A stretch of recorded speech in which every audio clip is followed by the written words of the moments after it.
Anyway, so another hi, my name is Brock Lesnar. Good evening, Michigan. Pardon me. I just want to throw this out there that the fact that I text you that as a joke as soon as his music hit, and then he proceeds to say good evening, Michigan instead of Orlando. I think that's gonna be his thing now. I kind of love that though.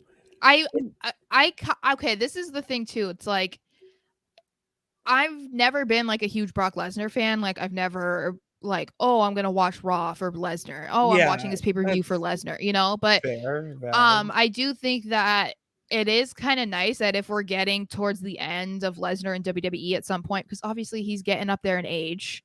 Yeah, I'd say like 5 years max. People don't want to be doing this forever. I like that we're getting this version of him now because it's very reminiscent to how he was at the beginning of his career, where he was talking, he was comedic, he was doing his own thing and actually speaking on the mic and whatever, but it didn't come across as scripted or corny or anything. But this feels more of like, this is Brock. This is kind of who Brock is now. And so even though I don't care about what he's necessarily doing, I do enjoy listening to whatever he has to say right now because it's so funny. It's so funny. It's so genuine.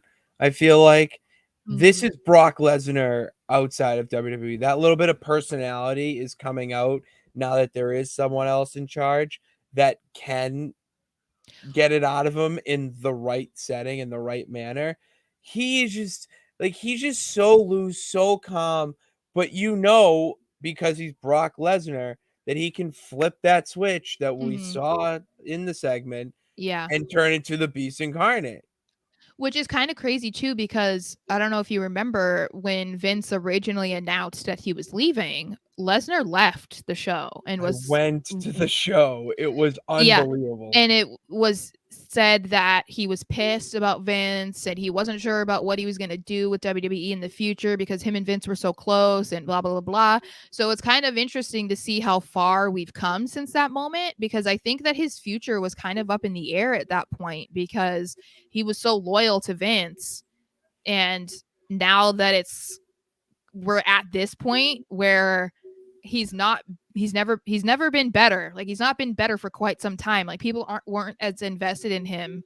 I'd probably say since, I don't know, when he was teamed up with Paul Heyman, but like at peak Brock Lesnar and Paul Heyman. Like it has been a while. Watching John Cena at SummerSlam. Yeah, the Undertaker at Mania. You know, like people haven't been matches. Yeah. So this was a good segment. He